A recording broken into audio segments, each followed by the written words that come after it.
चित्र घेतलं आणि बारीक तोंड करून घरी चाललं होतं. जाता जाता त्याच्या मनात विचार आला, बा आपला मित्र राहते इथे रस्त्यात, जरा त्याच्याकडे जाऊन चर्चा तरी करू. मी तर स्वतःला फार हुशार समजत होतो. मग हे चित्र कसं काय चुका काढल्या लोकांनी. तर ते मित्राकडे गेला, त्यानं दाखवलं चित्र आणि त्याने सांगितलं की रे मित्रा, मी स्वतःची परीक्षा घेण्यासाठी चित्र काढलं, त्याच्या खाली असा असा मजकूर लिहिला आणि पाहतो तर काय बघ माझ्या चित्राला पूर्ण गायब केलं. एवढ्या चुका काढल्या, त्रुट्या काढल्या लोकांनी. त्याचा मित्र जरा हुशार होता त्याच्यापेक्षा. त्याचा मित्र त्याला म्हणाला, तू अजून एकदा असंच चित्र काढ, मजकूर मी लिहितो. मग त्यानं चित्र काढलं आणि मजकूर आता त्याच्या मित्रानं खाली लिहिला आणि त्या मजकुरात लिहिलं त्यानं की वरती मी काढलेल्या चित्रामध्ये जिथे कुठे ज्याला कुणाला त्रुटी आढळून येईल, म्हणजे चूक दिसेल, ती चूक दुरुस्त करा. ती चित्र ठेवलं मग चौकात. मग पुन्हा यानं संध्याकाळी येऊन पाहिलं, चित्र तेच होतं. चित्र जशास तसं होतं, कुठं फुली नाही, खून नाही, त्याला मोडलं नाही, दुरुस्ती नाही. यानं आश्चर्यचकित झाला. हा पुन्हा निघाला मित्राकडे आणि मित्राला विचारलं यानं की हा तर चमत्कारच झाला. कसा काय चमत्कार झाला म्हणे. तर त्याचा मित्र म्हणाला, तो जरा सुज्ञ होता, हुशार होता. तो मित्र म्हणाला की अरे मित्रा, समाजामध्ये जे लोक असतात, समाजातले लोक, समाजातल्या लोकांची एक प्रवृत्ती असते, चुका लवकर दिसतात, चुका लवकर दिसतात, चुकांवर चर्चा होते जास्त, पण त्या चुका दुरुस्त कशा करायच्या याचं कोणाला काही पडत नाही. आणि त्यामुळे चुका काढणं, चुका दुरुस्त करणं, चुकांवर चर्चा करणं हे फार सोपं आहे. पण चुका दुरुस्त करणं, त्याच्यासाठी उपाय कौशल्य वापरणं हे मोठं अवघड आहे. आणि मला वाटतं जेवढे धम्म कार्य करणारे भिक्खू आहेत किंवा बाबासाहेबांचे भीम योद्धे आहेत, चळवळीचं काम करणारे, ते त्या दुसऱ्या मित्रासारखे आहेत. शहाणपण म्हणजे त्याने सांगितलं की उपाय कौशल्य म्हणजे चुका दुरुस्त करता आल्या पाहिजे. पण चुका दुरुस्त करणारे फार थोडे असतात आणि चुकांवर चर्चा करणारे, चुकांची निंदा करणारे फार जास्त असतात. म्हणून बांधवांनो, माता पित्यांनो, तुम्ही कोणत्या प्रकारात मोडता हे फार महत्वाचं आहे. कारण बाबासाहेबांनी जबाबदारी तुम्हालाही दिली, आम्हालाही दिली. आणि म्हणून घरीच पाय आदळून घेणं हे बरोबर नाहीये, ते बरोबर नाही, हे काम करत नाही, ते काम करत नाही असं म्हणणं वेगळं आणि आपलं जीवन समर्पित करणं वेगळं आहे. आणि त्यामुळे दुसऱ्याच्या चुका तर आपल्याला सहज दिसतात, पण आपल्या चुका आपल्याला दिसत नाही. एक बाबासाहेब जन्माला आले, त्यांनी प्रचंड काम केलं बघा. जर ठरवलं आपल्या लोकांनी तर काय नाही करू शकत. आपले लोक काहीही करू शकतात, परंतु आपल्या लोकांकडे बाबासाहेबांनी फुकटचं दिले सर्व काही, त्याच्यात मशगूल झालेले भरपूर लोक आहे. त्यामुळे त्या लोकांना आपल्या वेळ नाही भेटत बघा. आपली बुद्धिमत्ता खर्च करत नाहीत. समाजासाठी मी काहीतरी लागतो का देणं हा विचार करत नाही. फक्त स्वतःचं पोट भरणे, स्वतःची नोकरी, स्वतःचं घर याच्यात मशगूल झालेली लोक आपल्याला पाहायला भेटतात. आणि त्यामुळे तुम्ही त्यांच्यापैकी नसायला पाहिजे. यासाठी म्हणून हा दृष्टांत तुम्हाला मी छोटासा सांगितलेला आहे. तुम्ही सुज्ञ आहात. भंतेजींचं काम खूप महान आहे. आमचे धम्मसेवक भंतेजी पण आहेत मुळाव्याला बघा. तुम्ही पाहिलं तर आज महाराष्ट्रामध्ये तुम्हाला मी अभिमानाने सांगेल, संपूर्ण महाराष्ट्रामध्ये जे भिक्खू तुम्हाला दिसतात सर्वत्र महाराष्ट्रभर, त्यात सर्वाधिक भिक्खू एक तर मुळाव्याच्या खाणीतून तयार झालेत आणि दुसऱ्या नंबरला मला वाटतं या पूर्णेच्या खाणीतून पूज्य भदंत डॉक्टर उपगुप्तजी महास्तवीर यांच्या मार्गदर्शनात तयार झालेत. आणि त्यामुळे भंतेजींचं आपण टाळ्यांच्या गजरांमध्ये कौतुक केलं पाहिजे. मी हा दृष्टांत मुद्दाम सांगितला कारण जर समजा एखाद्या भिक्खूनं भोजन करायचंय झोपायचं, भोजन करायचंय झोपायचंय, समजाची गोष्ट आता असेल, कोणी असं तर ते नाव ठेवत नाही त्यांना, ते म्हणतील बापा मलाच गोळी घालता की काय. समजा कोणी असेल, भंतेजीने तसं केलं असतं किंवा जे काम करणारे भंतेजी लोक आहेत त्यांनी जर समजा ठरवलं की भोजन देतात लोक, भोजन करायचं आणि झोपायचं, काहीच काम करायचं नाही. तर कोणी मालक आहे का? आहे का मालक? तसं पाहिलं तर कोणी मालक नाही. भंतेजींना मागे मोठा अटॅक आला, त्रास झाला बघा. आताही त्रास होते प्रवासात जेव्हा आम्ही असतो, बिलकुल मानेचा त्रास होते, बसल्यानंतर त्रास होते, पोटाचा त्रास, छातीचा त्रास होते. ग्रहस्थ एखादा असता तर आजारांना घाबरून डॉक्टरच्या सल्ल्यानुसार घरीच थांबला असता. परंतु भंतेजीला पाहतो आम्ही, त्यांचा आदर्श घेतो फिरण्याच्या बाबतीत, धम्मदौऱ्यांच्या बाबतीमध्ये. पायाला जणू काही, गाडीला तर भिंगरी असतेच, जणू काही पायाला भिंगरी बांधलेली आहे. एवढं फिरले बघा महाराष्ट्रामध्ये सर्वत्र, आणि त्यामुळे धम्माचं काम होत आहे बघा. लोकांना सरळ कसं करावं हे जर कोणाकडून शिकायचं असेल तर आपल्या पूजनीय उपगुप्त भंतेजीकडून शिकावं, या मताचा मी आहे, तुम्हाला सांगतो. म्हणून ते काही कुणाची काय म्हणतात त्याला हायगय करत नाहीत बोलायला. माणसांना सरळ करण्याच्या बाबतीमध्ये त्यांचा हातखंड आहे. आणि माणसाने खरंच माणसं घडवता आले पाहिजे, समाज जोडता आला पाहिजे, लोकांना एकत्र करता आलं पाहिजे, धम्माच्या नादी लावता आलं पाहिजे. आज आम्ही एवढ्या वर्षाचं पाहतो बघा, खेड्यापाड्यातले लोक येतात, पूर्णेला एवढे लोक जमतात, पौर्णिमेला रविवारी. ही फार मोठी उपलब्धी आहे, तुमच्या माहितीसाठी सांगतो. काय माहित नाही मला सगळेच येतात की नाही, कारण नगर लय दिसतात बापा, रॅली तर लय मोठी होते, पण सगळेच इकडे येतात की नाही ते काही माहित नाही आपल्याला. त्याच्या बाबतीत काय अभ्यास केला नाही आपण. गाणी ऐकायला जयंतीला तर कोणी येते, आमच्या इकडे येते, तुमच्या इकडे येते, पण बुद्ध पौर्णिमेला म्हणा, बुद्ध वंदनेला म्हणा, धम्मदेसनेला म्हणा, खरं तर विहार बघा, सुंदर विहार बनवलं भंतेजीने, अत्यंत सुंदर विहार बनवलेलं आहे. म्हणून भंतेजींचं चांगलं काम आहे आणि त्या कामाला आपण सर्वजण सहकार्य करता. आणि मोठे मोठे प्रोजेक्ट त्यांचे आहेत. धम्माचल अजंठाला पण आपल्या लोकांच्या दानातून एवढी मोठी जमीन विकत घेतली भंतेजींनी. देगाव फाट्याला पण काम सुरू आहे, इथेही काम सुरू आहे, लातूरला काम सुरू आहे, बीड, मला वाटतं परभणी, अजून हिंगोली, नांदेड, अनेक ठिकाणी काम सुरू आहे. त्यामुळे असे भिक्खू होणं पण जरुरी आहे बघा. काम करणारे भिक्खू असले पाहिजे. त्यामुळे एका शायरनं म्हटलेलं आहे बघा, कर सको तो अपनी वाणी में कुछ असर पैदा करो. फार कमी लोकांना ही पॉवर मिळते. बोलणं तर कोणाला येते, पण फार कमी लोकांमुळे लोक जुटतात, एकत्र येतात, बसतात, ऐकतात. ती खासियत आपल्या भंतेजीकडे आहे. म्हणून कर सको तो अपनी वाणी में कुछ असर पैदा करो, रुख हवाओं का बदल दे वो हुनर पैदा करो, और तुम्हें सम्मान से जीना है अगर इस देश में तो हर घर में एक अंबेडकर पैदा करो, एक अंबेडकर पैदा करो, एक अंबेडकर पैदा करो. कारण येणाऱ्या जमान्यामध्ये आणि आताही आंबेडकर काही शेजारच्या घरामध्ये, शेजाऱ्याच्या घरात जन्माला यावा अशी अपेक्षा बाळगू नका. कारण सर्व काही संपवण्याचं कटकारस्थान आहे सर्वत्र.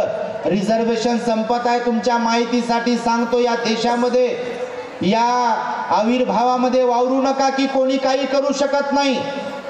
मला तुम्हाला निगेटिव्ह बनवायचं नाहीये, बोलायचं नाहीये, पण या आविर्भावात आंबेडकरवाद्यांनो असं राहू नका की कोणी काही करू शकत नाही. या देशामध्ये सत्तेच्या जोरावर कोणी काही करू शकते. त्याचे कितीतरी उदाहरणं तुम्हाला आज देशात पाहायला मिळत आहे बघा. तुम्ही जर सुज्ञ असाल, अभ्यासक असाल, तुम्ही चळवळीचा आलेख वाचणाऱ्यांपैकी असाल तर, आणि म्हणून जागे असलो पाहिजे आपण, अभ्यास करणारे असलो पाहिजे. आपल्या मुलांना केवळ शिक्षणच देऊ नका, तर शिक्षणाबरोबर धम्माचा संस्कारही द्या. धम्मासाठी मुलांना घडवा. कारण धम्म जर टिकला तर बाबासाहेबांचं काम पुढे आणि पुढे जाईल. भारत बुद्धमय करण्याचं स्वप्न बाबासाहेबांनी पाहिलं. खरं तर कागदोपत्री भारताला बाबासाहेबांनी बुद्धमय बनवलं, पण आचरणिक दृष्ट्या बुद्धमय बनण्यासाठी आपण घराघरातून आदर्श बौद्ध कुटुंब तयार केलं पाहिजे बघा. भिक्खू तर आपल्या मुलांना देतील न देतील माहीत नाही, पण मला वाटतं हे वरती बसलेल्यांपैकी जेवढे भिक्खू झालेले आहेत, एकदा त्यांच्या मायबापांसाठी तुम्ही टाळ्या वाजवल्या पाहिजे. कारण हे आर्थिक दान किंवा अजून कोणकोणतं दान देणं सोपं आहे, पण आपला मुलगा देणं किंवा एखाद्या भिक्खूनं लहानपणापासून आपलं जीवन समर्पित करणं, तुमच्या माहितीसाठी सांगतो, तुम्ही कोणी समजत असाल एवढी सोपी गोष्ट नाही आहे बघा.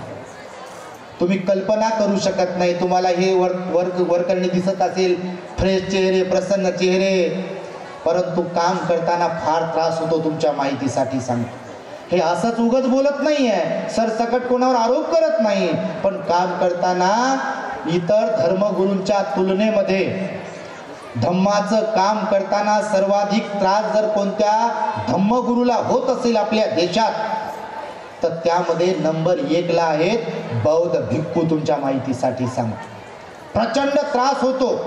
हा शारीरिक मानसिक तर त्रास होतोच होतो, परंतु काम करताना अडथळे होतात बघा निर्माण, प्रचंड त्रास होत असतो. आणि त्यामुळे तुम्ही आपल्या मुलांना एक तर भिक्खू बनवा, नाही बनवता आलं तर ज्यांनी भिक्खू आपल्या मुलांना बनवलाय त्यांना सहकार्य करण्याचा प्रयत्न करा. नाही तर कोरडा जय भीम बोलो आणि किधर भी चलो. जय भीम बोलो कुछ भी करो, काय कामाचा जय भीम तो.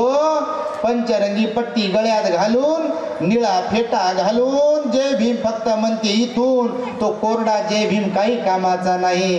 कामाचा जय भीम असला पाहिजे, बिना कामाचा जय भीम नाही. आणि फक्त जय भीम म्हणल्यावर काम होणार नाही, तर प्रत्यक्ष काम करावं लागेल, आपल्याला झिजावं लागेल, खपावं लागेल. बाबासाहेबांनी आपल्या मुलाबाळांचा त्याग केला बघा. राजरत्न गेला, इंदू गेली, रमेश गेला, गंगाधर गेला, रमाई तरुणपणामध्ये गेली. बाबासाहेबांनी पर्वा नाही केली. पाय फ्रॅक्चर झाला होता, डायबिटीज होता, बीपीचा त्रास होता, मणक्याचा त्रास होता, अर्ध डोकेदुखीचा त्रास होता बाबासाहेबांना. बाबासाहेब घरात बसले नाही. अनंत उपकार त्या महामानवाचे आपल्यावरती आहेत, म्हणून आपण फुकटचं खाणाऱ्यांपैकी नसायला पाहिजे. आणि त्यामुळे बघा, 3 मुले मुलगी पत्नी मातीमध्ये गेली. 3 मुले मुलगी पत्नी मातीमध्ये गेली, तरी त्या युगंधराने पर्वा नाही केली, तरी त्या युगंधराने पर्वा नाही केली. 3 मुले मुलगी पत्नी मातीमध्ये गेली, तरी त्या युगंधराने पर्वा नाही केली. केली पर्वा? बिलकुल पर्वा केली नाही. आणि त्यामुळे बाबासाहेबांची कुर्बानी, बाबासाहेबांचं समर्पण, बाबासाहेबांचा त्याग महान आहे. त्याचं फक्त गुणगान गाणं, फक्त जय जयकार करणं पुरेसं नाही आहे. माझ्या आयानो, माझ्या बहिणीनो, माझ्या भावानो, बाबांनो, फक्त जय भीमनं काही होणार नाही. तुम्हाला त्याग करावा लागेल. आपल्या संपत्तीचे 4 हिस्से करावे लागतील. धम्मकार्यासाठी कमाईचा 20वा हिस्सा धम्मकार्यासाठी दान द्यावा लागेल. धम्मासाठी पुढे यावं लागेल, धम्मकार्य करण्यासाठी पुढे यावं लागेल. पंचशील किमान पाळावं लागेल. या 68 वर्षांमध्ये आपल्याला दारू सोडता येत नसेल तर आपण कसले बौद्ध.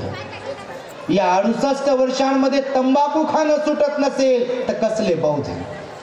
या 68 वर्षांमध्ये अंधश्रद्धेला सोडणं जर जमलं नसेल तर कसले ते बौद्ध. या 68 वर्षांमध्ये तुम्हाला किमान रविवारी विहारात येणं जमत नसेल तर कसले बौद्ध तुम्हाला सांग. म्हणून फुकटचं खाणं पचत नाही. तुमच्या माहितीसाठी सांगतो. पचेल काय? व्यवहारात म्हणतात बघा, फुकटचं खाणं पचत नाही. मग ते आम्ही असो की तुम्ही असो, बाबासाहेबांनी भरभरून दिले आपल्याला. फुकटचं खाणं पचत नाही. त्यामुळे बाबासाहेबांचं फुकटचं खाऊ नका. काम करा, जबाबदारी सांभाळा. धम्मरथाचं तुम्ही सुद्धा 2 चाके आहात. समोरचे भिक्खू आणि भिक्खुनी हे 2 चाकं आहेत, आणि पाठीमागचे उपासक आणि उपासिका हे 2 चाकं आहेत. म्हणजे एकूण 4 चाकं परस्पर अवलंबी आहेत, डिपेंड आहे एकमेकांवरती. भिक्खूंना उपासकांची गरज असते धम्म प्रचारासाठी, आणि उपासकांना सुद्धा भिक्खूने धम्म सांगण्याची गरज असते. सम्राट अशोकाचा मोठा आदर्श आहे. तुमच्या माहितीसाठी सांगतो, 84,000 चैत्य स्तूप, लेण्या, विहार त्याने निर्माण केले. स्वतःची मुलगी संघमित्रा भिक्खुनी संघामध्ये दान दिली, स्वतःचा मुलगा महेंद्र नावाचा भिक्खू संघामध्ये दान दिला आणि धम्माचा प्रचार आणि प्रसार केला त्याने देश विदेशामध्ये. खूप मोठं काम सम्राट अशोकाने केलं बघा. चीनचे 3 भिक्खू भारतात आले. भारतातील बुद्ध धम्माचा त्यांनी अभ्यास केला, लेखाजोखा लिहिला आणि इथे जो काही बुद्ध धम्म होता त्याचं लिखित स्वरूपामध्ये त्यांनी पुस्तकं तयार केले. आणि म्हणून आज आपण पाहतोय बुद्धगया, श्रावस्ती, लुंबिनी, कुशीनारा हे जे काही आपल्याला दिसते आहे हे खरं तर 3 चीनी प्रवासी भिक्खू, सम्राट अशोक, नंद घराणं, कनिष्क राजा हे जे काही बौद्ध लोक होऊन गेले यांच्यामुळे ते उपासकच होते, भिक्खू पण होते आणि उपासक होते. त्यांनी आपली जबाबदारी सांभाळलेली आहे. तुम्ही थायलंड, श्रीलंकेमध्ये जर गेले तर तुम्ही पहा काय लोकांचं समर्पण आहे बघा. त्या भिक्खूंचं पण समर्पण आणि त्या उपासकांचंही प्रचंड समर्पण आहे. पण आपल्याकडे तसं दिसत नाही बघा. विहार ओस पडलेले दिसतात काही काही ठिकाणी. बाबासाहेबांच्या पुतळ्यावर धूळ दिसते बघा बऱ्याचदा. जयंतीला घातलेला हार सुकून जाते, वाळून जाते काही काही ठिकाणी, तोही काढता येत नाही. घरावरचा झेंडा पूर्ण फिकट पडलेला दिसतो. कधी कधी गाडीने प्रवास करतो धम्मप्रचारासाठी तर तो फाटलेला झेंडा लोकांना समजत नाही, त्याचा अपमान होते आणि त्या माध्यमातून धम्माचा अपमान होते. पंचरंगी ध्वज असेल धम्माचा किंवा निळा ध्वज असेल, घरावरचा असेल किंवा विहाराच्या समोर फडकवलेला असेल, तो फिकट होण्याच्या अगोदर, फाटण्याच्या अगोदर, तुटण्याच्या अगोदर तो आपण बदलवला पाहिजे. तुमच्या माहितीसाठी सांगतो, रोज बौद्ध कुटुंबाने सकाळी लवकर उठून आपल्या मुलाबाळांना तयार करून किमान 10 मिनिट दिले पाहिजे. रोज सकाळी आपल्या मुलाबाळांना घेऊन भगवंताच्या मूर्ती समोर बसलो पाहिजे, थोडेसे फुलं ठेवले पाहिजे, मेणबत्ती ठेवली पाहिजे, त्या बाळांना शिकवलं पाहिजे, चला बाळांनो आपण बुद्ध वंदना करूया. बाळ कडू जर धम्माचं पाजलं तर त्याला मोठं झाल्यावर शिकवावं लागेल काय? धम्म शिकवायची गरज पडेल काय? लहानपणापासून जर शिकवलं तर मोठं झाल्यावर शिकवण्याची गरज नाही. पण इकडं लहानपणापासून ते नाही शिकवत, भलतच शिकवते. आणि नंतर मग आम्ही लग्नात वगैरे एखाद्या कार्यक्रमात गेलो, अरहं सम्मा संबुद्धो म्हटलं आणि त्याला वंदन करा म्हटलं की ते मुकत आमच्याकडे पाहते, ती पोरगी बी आणि ते पोरग बी. त्याला काय ढेकळं कळत नाही. म्हणजे वंद आम्ही कशाला म्हणतात आणि वंदन कशाला म्हणतात? कारण माय बापानं शिकवलंच नाही. माय बापानं शिकवलं पैसे कसे कमवायचे. बापा विचारूच नका काय काय शिकवत असतील आणि काय काय लेकरं तर माय बापाकडे पाहूनच शिकतात. कोणाकडे पाहून शिकत असतात पोरण पोरी? कोणाकडे? माय बापाकडे पाहूनच शिकतील ना. बघा तुम्हाला सांगतो, तुमचा अनुभव असेल, तुम्ही संसारिक आहात, जो बाप दारुडा असेल, जो बाप दारुडा असेल, जो बाप तंबाखू खाणारा असेल, ज्या आईचं घरात ध्यान नसेल, 99.99% पोरगा पोरगी त्यांच्यासाठी नाही निघालीत आपलं नाव बदलून ठेवतो. तुम्हाला सांग, कारण पोरं कोणासारखे होतात, पोरी कोणासारख्या होतील, संस्कार कोणाचे होतात? पहिले गुरु कोण आहे मुलांचे? माता पिता. रामजी सुभेदारांनी डोळ्यात तेल घालून बाबासाहेबांना लेकरांना केवळ शिक्षणच दिलं नाही तर मोठ्यांचा आदर कसा करावा, धर्माच्या प्रती श्रद्धा कशी ठेवावी, संयमशील कसं राहावं, सर्वांना प्रेमाने कसं बोलावं, सर्वांशी कसं वागावं, इतरांचा विचार कसा करावा, रंजल्या गांजलेल्यांच्या कामी कसं पडावं, हे रामजी सुभेदार बाबांनी बाबासाहेबांना बाळकडू पाजलं, लहानपणापासून शिकवलं. आणि म्हणून बाबासाहेबांनी आपलं शिक्षण फक्त स्वतःसाठीच भोगलं नाही तर इथल्या रंजल्या गांजलेल्यांच्या लोकांसाठी बाबासाहेब कामी पडले. बघा, बाबासाहेब म्हणाले, माझं शिक्षण, माझा संघर्ष माझ्या समाजासाठी आदर्श ठरेल. आणि खरोखर आपल्या समाजासाठी बाबासाहेबांचा त्याग, समर्पण, वागणं, बोलणं, उठणं हे आदर्शवत आहे. त्यामुळे बाबासाहेबांचा जो त्याग आहे तो आपण सर्वांनी लक्षात ठेवावा. अशा कार्यक्रमांसाठी सहकार्य करावं, धम्म प्रचार करणाऱ्या लोकांनाही सहकार्य करावं. आपण पुन्हा पुन्हा विहारात येत राहावं आणि ही धम्म चळवळ जी आहे ती गतिमान करण्यासाठी प्रयत्न करावा. आपले कोण, परके कोण याचाही विचार करावा. राजकारणाच्या निवडणुकीच्या वेळेला थोडे थोडे पैसे देऊन जे लोक विकत घेऊ पाहतात आपल्याला, त्यांच्यावरही आपण लक्ष ठेवलं ठेवलं पाहिजे. आपलं मत विकता कामा नये आपण, कारण विकणाऱ्यांपैकी नाही आहोत आपण बाबासाहेबांच्या अनुयायी आहोत. बाबासाहेबांनी स्वाभिमान आपल्याला शिकवला, तो स्वाभिमान कायम आपण ठेवाल आणि धम्माच्या कार्यामध्ये अग्रेसर व्हाल अशी अपेक्षा व्यक्त करतो. या ठिकाणी आम्हाला पूजनीय भदंत डॉक्टर उपगुप्तजी महास्तवीर यांनी ही बोलण्याची संधी उपलब्ध करून दिली. भंतेजींच्या प्रती मी पुनश्च एकदा कृतज्ञता व्यक्त करतो. तुम्हा सर्वांच्या प्रती मंगल मैत्री सद्भावना व्यक्त करतो आणि माझ्या शब्दांना मी पूर्ण विराम देतो. भवतो सब मंगलम रक्षन्तु सब देवता सब बुद्धानुभावेन सदा सुखी भवन्तु ते. भवतु सब मंगलम रक्षन्तु सब देवता सब धम्मानुभावेन सदा सुखी भवन्तु ते. भवतु सब मंगलम रक्षन्तु सब देवता सब संघानुभावेन सदा सुखी भवन्तु ते.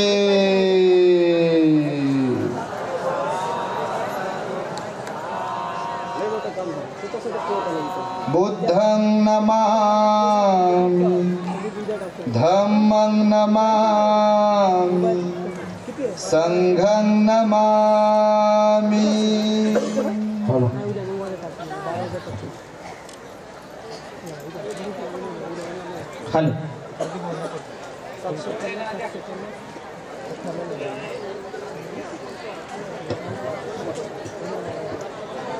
सर्वांना सूचना आहे, सर्वांनी हात जोडायचा आहे. जरा झोपलेत काय की महिला